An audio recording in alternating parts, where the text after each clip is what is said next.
Now, let's talk about the research now here at home, which suggests thousands of police officers are working second jobs to make ends meet. Last year, around 4,000 officers were approved for secondary employment. That's twice as many as in 2019. Brian Booth is the Deputy National Chair of the Police Federation of England and Wales, and he's live on the line. Brian, welcome. Good afternoon, John. Hi, Brian. Tell us more then. Thousands of officers moonlighting in second jobs and the number increasing sharply. What's going on here? Police officer pay has gone down since 2010 by 21%. So it's no surprise officers are trying to make ends meet. Part of that is taking on secondary employment. You know, we see quite a few officers up and down the country that I meet and speak to, and times are hard. You know, the officer pay has gone down by a fifth, you know, so it's difficult.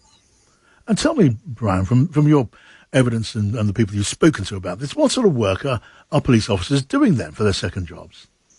Oh, there's all sorts of gardening. You know, they have to get approval from the senior officers within policing to take on any secondary role. So there's certain roles police officers cannot do, like working in bars or anything to do with licensing, but mechanics, building work, other work like that. So there is quite a wide range of other roles that they're involved in. Yeah. Now, let me just put this to you, that over the years, there are some occupations where doing a second job sort of goes with the territory. Firefighters, you know, for as long as I can remember, have a lot of them engaged in second jobs, in moonlighting when they're off duty, not at their fire stations.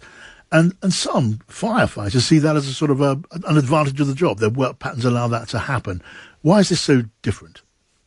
Because police officers already have a hard job, so they don't have any respite when they're at work. They go literally from job to job to job. So it's a very demanding role as it is. And I think what's very worrying for us is we're having officers who are already burnt out at work, but they have no choice. They have to go get a second job to make ends meet.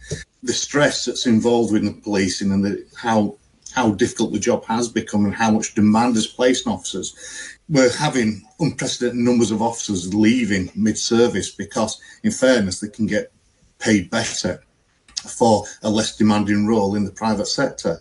So some officers are deciding to stay, but to make their ends meet, they're to put food on the table, they're taking a secondary employment. Right. Now, there'll be the independent pay recommendation for police officers very soon, won't there? What are your expectations, Brian? Really don't know. I really do hope the government come back with some kind of pay restoration.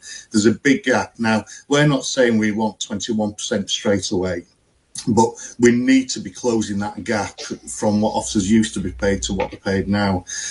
We can't carry on losing as many mid-service officers as we are doing. I mean, this is costing the taxpayer an absolute inordinate amount of money. We're talking billions. And if the numbers continue to rise at the current trend, you know, we'll be losing by 2028 at the end of the term of this government, we'll be losing 10,000 officers per year.